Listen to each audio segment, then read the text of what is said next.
We were watching a video on a corn site until he realized I was in the background with another man. Hello everyone, you read the title? Please don't make me repeat myself. It was embarrassing enough the first time. Let's get you guys up to speed, okay? My name is Danny, 26, female. That's not my real name, just getting that out there. My boyfriend's name is Fred, 27, male. We've been together for about 6 months. If you count the talking stage, it brings it up to 7. Fred is a good boyfriend. I've only ever had one boyfriend before Fred. He wasn't a very good person, nor was he a very good boyfriend. I got out of that relationship and vowed never to enter another one with someone who treated me like crap.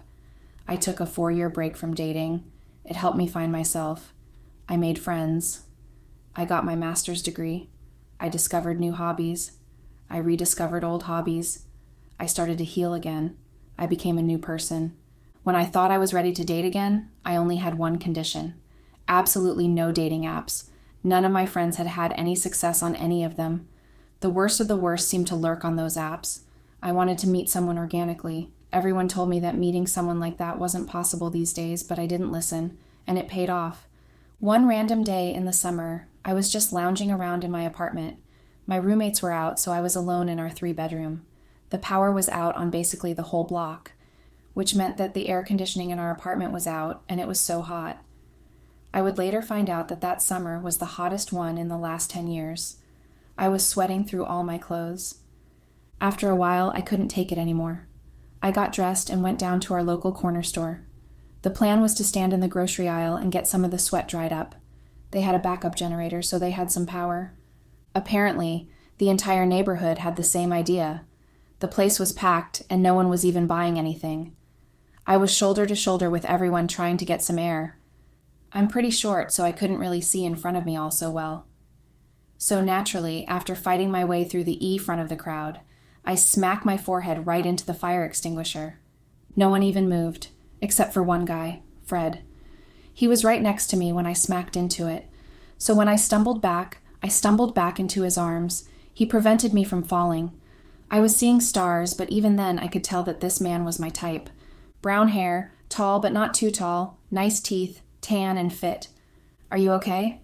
And an accent too. Jackpot. So yeah, that's how I met Fred. With a giant forehead bruise and all. We still laugh about that. He loves telling people that I literally fell for him. I rolled my eyes the first few times he said it, but honestly, it's kind of cute now. After that day at the corner store, I kept bumping into him around the neighborhood. Once at the coffee shop, another time at the laundromat, and a few random times walking his dog. Every time we would stop and chat a bit. I learned a lot about him. He was relatively new to the city. He's been here for about a year by then.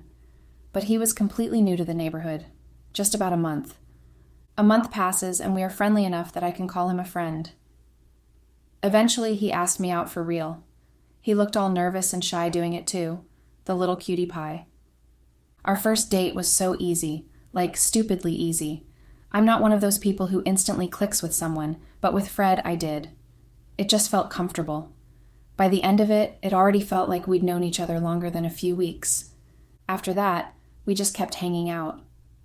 We didn't call them dates, but that was what they were. He'd text me after work asking if I wanted to grab dinner or come over to watch a movie. I started spending more and more time at his place. It was this tiny 1-bedroom apartment that had really loud pipes.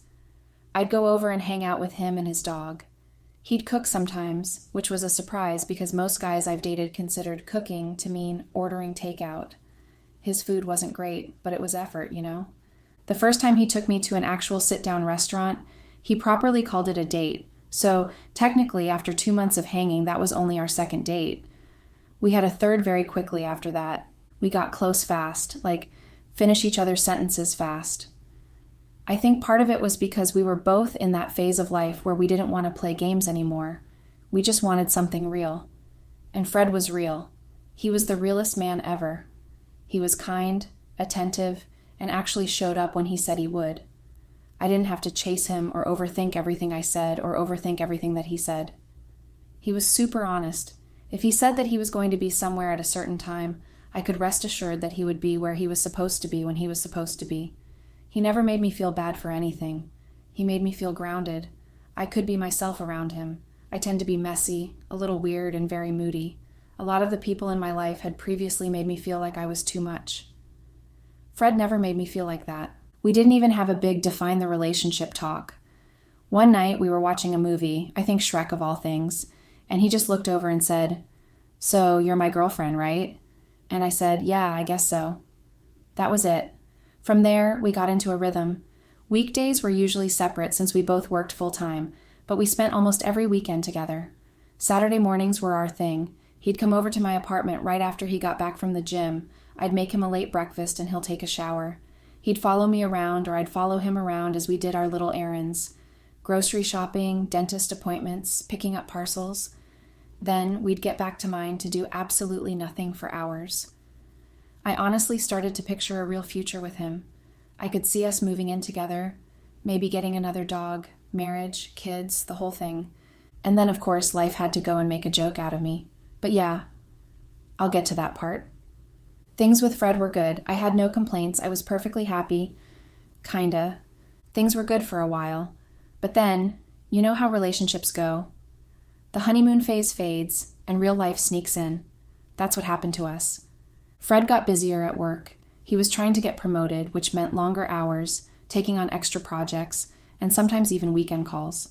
I didn't mind at first. I mean, he's ambitious, and I was proud of him for chasing something he cared about. But over time, it started to feel like I was scheduling my relationship around his availability. He'd come over, crash on my couch, and be half asleep within minutes.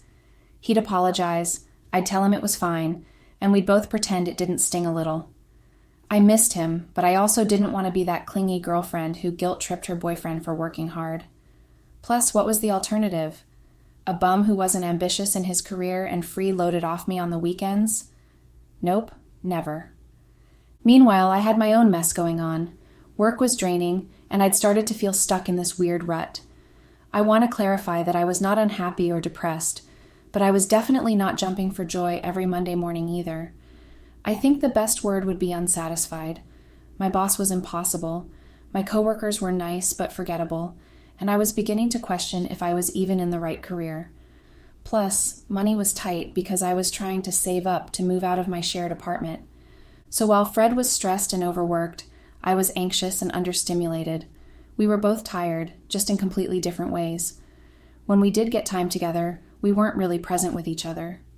He'd scroll on his phone, and I'd scroll on mine.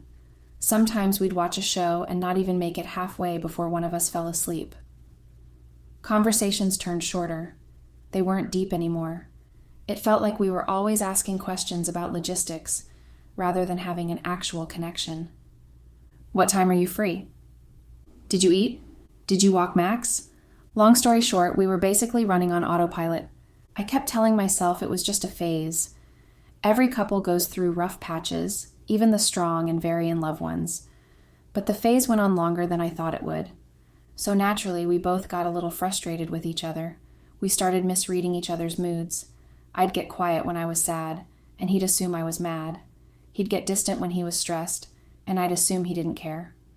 We weren't fighting with each other per se, but we were definitely not on the same page. It felt like we were just missing each other emotionally. There was one weekend that really stuck with me. We'd planned this cute little day trip. We were going to go out of the city and take a drive out to a lake, grab some lunch, maybe walk around. Nothing fancy, but after the nightmare of the work week I had just had, I'd really been looking forward to it all week. But that morning, Fred called me, sounding miserable, and said his boss needed him to come in.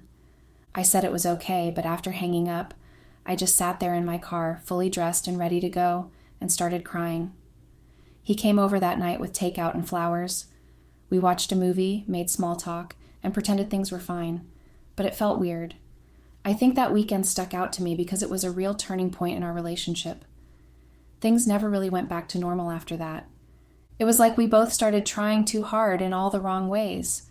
I'd overcompensate by being overly cheerful, and he'd act like everything was fine even when it clearly wasn't. We tiptoed around each other so much that even the smallest disagreement felt heavy. So not only were we both pretending to be people we were not, we also refused to communicate all this to each other. Eventually, one night over dinner, I brought it up. I told him I loved him, but it felt like we were running in circles. I said maybe we just needed a bit of space. I made it very clear that what I wanted was not a breakup, just a reset. He didn't fight me on it. He sat quietly for a long moment, then nodded. I think he felt it too, but hadn't wanted to be the first to say it. We talked it through like adults. We'd both focus on our own stuff for a few weeks, see how we felt, and then meet up to talk again. When he left that night, he packed his small bag, kissed me on the forehead, and said he'd call soon. Watching him walk out that door was one of the weirdest moments I've ever experienced.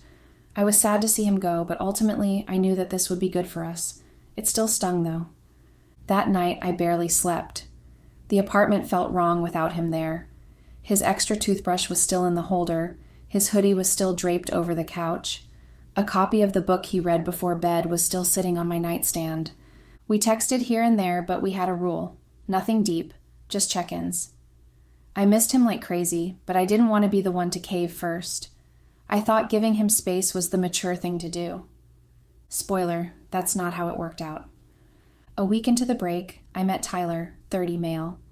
He goes by Ty to most people. Yes, I'm using his real name. I really couldn't care less if people knew who Ty is. It was at this random bar that a friend of mine dragged me to. I wasn't even planning on going out. Remember, this was just a week into my break with Fred, so I was in one of those moods where I just want to hide from the world. I had on an old t-shirt, hadn't done my hair properly, and genuinely didn't feel like being social. But my friend wasn't having it. She basically told me to shower, throw on something cute, and stop moping.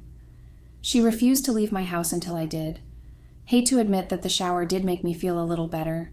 I don't even remember the name of the bar, just that it was way louder than I wanted it to be.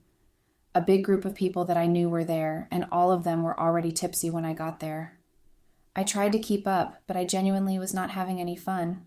That's when Ty walked in. I noticed him right away. He went over to the bar and dapped up the bartender like they already knew each other. Knowing Ty now, they probably did know each other.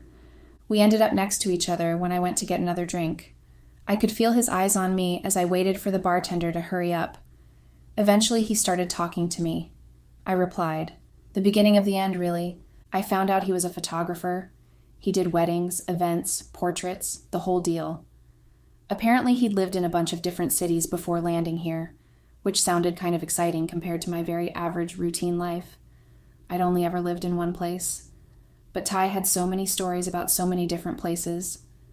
At some point, we left the bar and sat on one of those tables in the back, and it was just the two of us talking.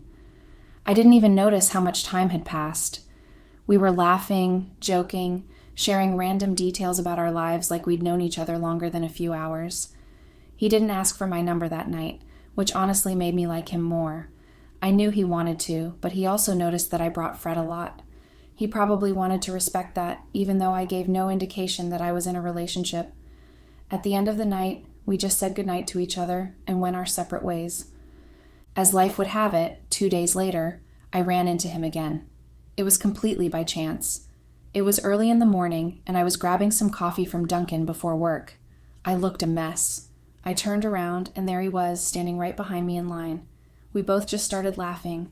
Like, what are the odds? He joked that I was following him, and I told him he must be stalking me because this was my coffee spot. He told me that Dunkin' didn't even have good coffee. Couldn't argue with him there. It was that same easy back and forth as before. He didn't feel like a stranger anymore, which was weird considering I barely knew him. We stood outside for a bit with our coffees and talked. It was supposed to be a quick chat, but it turned into a full-on conversation that made me late for work. He told me more about his photography. He was a freelancer, which was great when the jobs were rolling in, but horrible when they weren't. He complained about how unstable it could be. He also mentioned that his real passion was cinema. He wanted to be a director, but he was also aware that every youngish creator in the city wanted to be a director too. As much as he loved films, he knew he had no future in them with how saturated Hollywood was, so he fell into photography, and how he couldn't imagine doing anything else. He had this whole living life on your own terms thing that I secretly envied. I've always been the play it safe type. I had a steady corporate job that I had no intention of quitting no matter how miserable it made me. I had a stable income, but it barely covered rent. I had a really predictable life. Ty was the opposite. I remember thinking, God, this guy just seems so free. Before we left, he asked if I wanted to hang out sometime. I hesitated for half a second. Technically, Fred and I were still on a break, but I said yes. Because in my head, it wasn't a date. It was just a hangout with someone new. I ignored the voice in my head that told me that when Fred and I started dating, we hung out too. We met up a few days later. The hangout turned out to be a walk around the city. We just walked and talked. It was completely innocent. The next hangout was 3 days later. We got coffee, not from Dunkin'. After that, we got drinks. It was also casual at first that I didn't even notice how much I started looking forward to hearing from him. He'd text me memes and songs, but my favorite was when he would send me random photos he took. The pics he sent me weren't part of his portfolio or freelancing work. Most of the time, they weren't even taken on a professional camera. I liked them so much. And I think that's why I let my guard down so fast. I liked the idea of Ty letting me in and showing me stuff other people, especially his clients, would never see. Without even thinking of it, I had started to use Ty to fill in the Fred-shaped hole in my life. It wasn't like I was planning to replace Fred or anything. It just happened. Before I knew it, we were talking every day. Texts in the morning, calls at night. He'd send photos from his shoots. I'd vent about work. We'd meet up for coffee or lunch. Always just friends, but anyone looking from the outside would have probably said otherwise. Everything was okay until 2 weeks ago when we kissed. One night, after one of our not dates, we were sitting in his car, just talking. We'd been driving around for a while because neither of us felt like going home yet. The conversation went quiet, and then out of nowhere, he leaned over and kissed me. I kissed him back. I didn't even stop to think about it. It felt good in the moment. And after it happened, neither of us said anything. He just smiled, and I smiled back, and that was that. I remember going home that night and just sitting on my bed. It was a weird feeling. I felt a little guilty, but I wasn't freaking out or crying or anything dramatic. I just felt weirdly calm, like I knew I'd done something wrong, but I didn't want to think about it too hard. I told myself it didn't mean anything, that it was just a stupid kiss. I told myself that Fred and I were on a break. I told myself that Fred was probably out doing the same thing. After that, Ty and I started acting a little more coupley. He'd hold my hand when we walked places. I'd stay over sometimes after a few drinks, and I wouldn't leave until the next morning. It was casual. I never called him my boyfriend or anything, and he never called me his girlfriend either. And yeah, I felt guilty sometimes, especially when Fred would text me. We were still doing our little check-ins, and every time I saw his name pop up, I felt this pit in my stomach. But instead of stopping whatever was happening with Ty, I'd just push the guilt down and tell myself I'd deal with it later. Ty and I fell into this weird rhythm. We'd hang out, talk, kiss, sometimes hook up, and then go back to pretending like it was nothing. He'd take me to random spots around the city. He somehow knew the coolest spots in town. Rooftops, hidden bars, little food trucks that only opened at night. I think that's part of why I kept seeing him. Every time we hung out, it felt like I was stepping out of my own life for a bit. I didn't even notice how much time had passed. A few weeks turned into over a month. Fred and I hadn't officially talked about where things were going, and at some point I stopped asking myself whether we'd get back together. I just kind of drifted. Ty never pushed for anything serious. He didn't ask questions about Fred, and I didn't bring him up. We existed in this little bubble of ours. Of course, it couldn't stay like that forever. Remember how I said Ty was into movies? Well, he was obsessed with taking videos of me. He had hundreds of pictures and videos of me on his phone and on his camera. He had even more on his hard drive. Sometimes, when we were in bed together, he'd take videos too. Nothing explicit, but definitely not something I would show my mother. He had brought up the idea of making an actual corn video before. I wanted to. I really wanted to. But I never really committed to it. Keep this in mind. About a month ago, Fred texted me asking if we could talk. I knew this was it. Make or break time. We were either getting back together or breaking up permanently. He came over one weekend and we had a long and very mature conversation about us. In the end, we decided to get back together. I was happy, but I also knew I needed to have a conversation with the other man in my life, Ty. The day after Fred and I had the talk, I went over to Ty's place to end things. He was sad that our little relationship was ending, but he did put on a brave face and say he was happy for me. I could tell he was sad, though. This is when I suggested the worst idea of my entire life. Let's make that corn video. When I was explaining the story to my friends, I told them that I have no idea why I suggested it. I was lying. I know exactly why I suggested it. I was going back to Fred, who would never even think of making a video like that. Plus, it was going to be like a goodbye to Ty and the amazing bedroom life we had. So that's what we did. Ty got one of his professional cameras out and recorded us. It was nice, and when we were done, Ty asked me if he could upload it on a site. I shrugged and told him why not. No one I knew was going to see the videos. We had no identifiable birthmarks or tattoos. Plus, our faces were not in it. At least, I thought our faces were not in it. I went back home that day, content that I had made the right decision. I know that technically I had now cheated on Fred, but I was choosing not to focus on that. I was on a high. 2 weeks ago, it all came crashing down. It was a regular Friday night. Fred came over after work, and we were doing what we usually do. By that I mean we were eating takeout, sitting on the couch, scrolling through YouTube on the TV like zombies. We'd been officially back together for maybe 2 weeks at that point. Things were good. We were trying again. We were getting used to being in each other's lives again. We got pretty bored of YouTube pretty quickly, so naturally, we started making out. Things got pretty heated pretty fast. We decided to let a corn video play in the background, just to set the mood. Fred chose a compilation vid that looked good, and we got back into it. At some point, I pulled away from the kiss to glance at the TV. I didn't even really register what it was at first. It was just this video of 2 people in bed. I was about to look away when I saw the room. My stomach dropped, because it was Ty's room. You know that weird feeling you get when your brain recognizes something before your mouth can form the words? That's exactly what happened. The lighting, the stupid plant in the corner, the way the sheets were slightly rumpled. I froze. Fred didn't notice right away. He stopped kissing my neck and laughed at the look on my face. By the way, the look on my face was pure horror. He finally looked at the TV and then he went quiet. The quietest I've ever heard him. He was concentrating, I could tell. I sent a silent prayer up there that my face wasn't in it. Fred didn't know Ty. He didn't even know that Ty existed. There was no way that he would recognize his room. He was just looking at the TV weird because I was looking at the TV weird. Then he said, "Wait."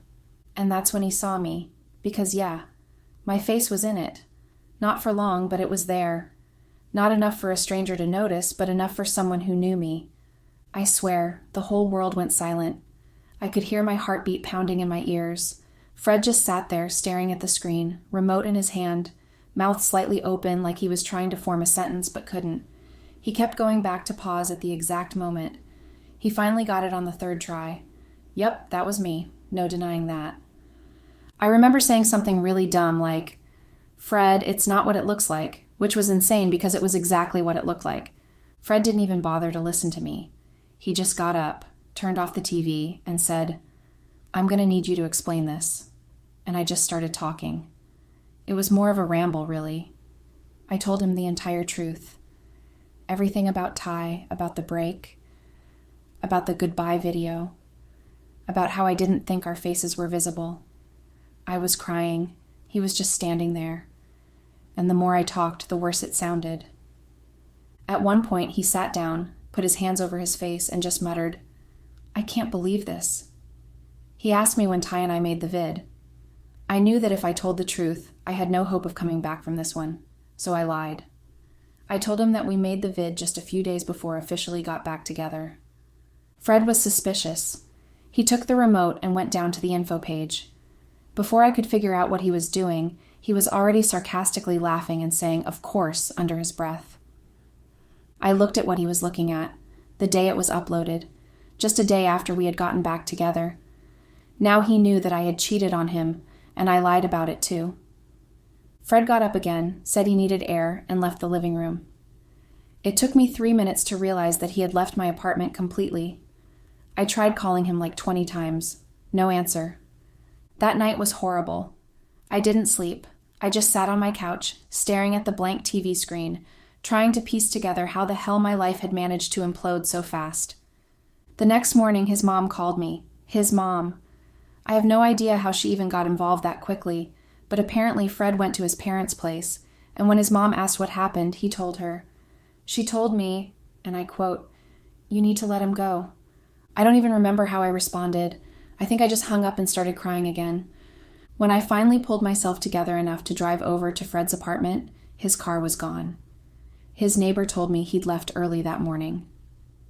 When I went back home later that day, there was an envelope taped to my door and a box on the floor. Inside were the things I'd left behind at his place over the past 6 months. The spare toothbrush, his hoodie, a couple of books, and a short note. It said, "Please don't contact me. I hope you find what you're looking for." I didn't even have time to process, because right after that, Ty started calling me. I didn't pick up the first few times, but he kept calling, and eventually I answered. I exploded on him. I asked why he would upload a video like that. He reminded me that I was the one that gave him permission to upload the video. He swore up and down that he had no idea that my face was in it. He said he'd delete it from the site. I didn't know if it matters now. The damage is done, but it was a nice gesture regardless. So Fred is gone. After the incident, my life just kind of fell apart. I stopped eating properly.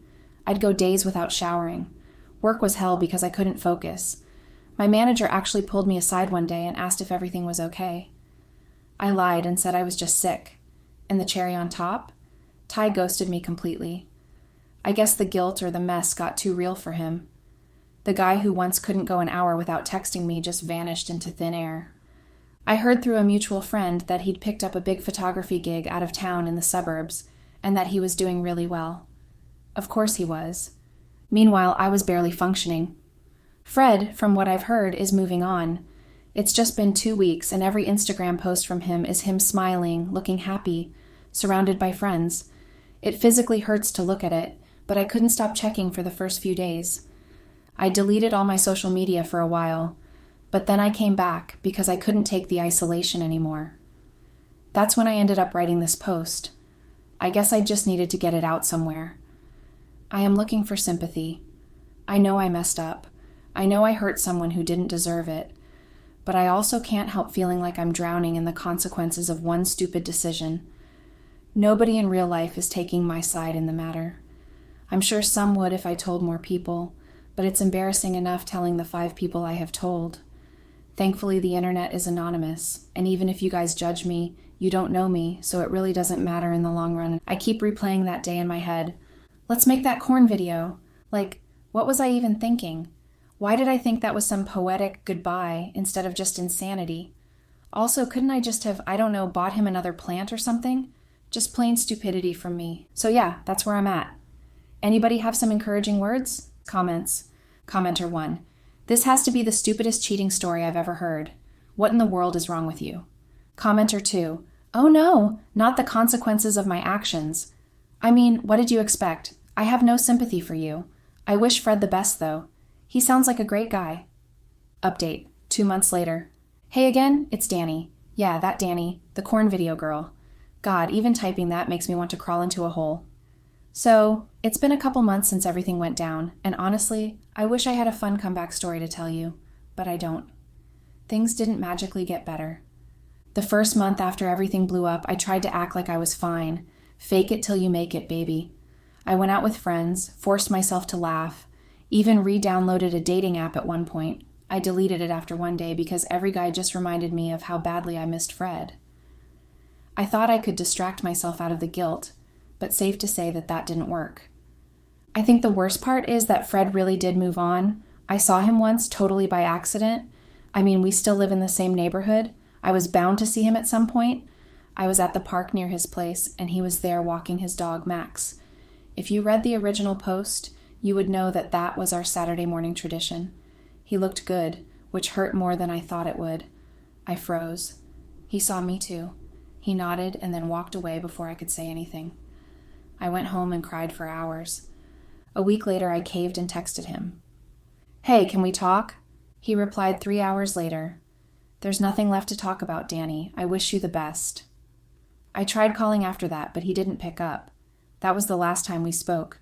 Honestly, I wasn't even expecting him to text back. I thought I'd been blocked a long time ago. It's weird, because when everything first happened, I thought I missed the relationship. But now, I just miss him as a person. I miss him like crazy. I miss his smell. I miss his apartment. I miss his dog. I miss his energy. Ty's completely disappeared, by the way. I haven't seen or heard from him since he ghosted me after everything. I guess he's thriving too. That seems to be the theme here. I'm not looking for pity. I know I did this to myself. I've spent the last 2 months unpacking why I made the choices I did. I've done therapy and journaling and late-night crying sessions with my roommates. If I could talk to Fred again, I'd tell him I'm sorry. If he's somehow reading this, Fred, I am so sorry. I miss you. I wish I could take everything back. So yeah, that's the update. I'm still a mess, but I'm trying. I hope he's happy, truly. I just wish I hadn't been the reason he had to find happiness somewhere else. Bye, everyone.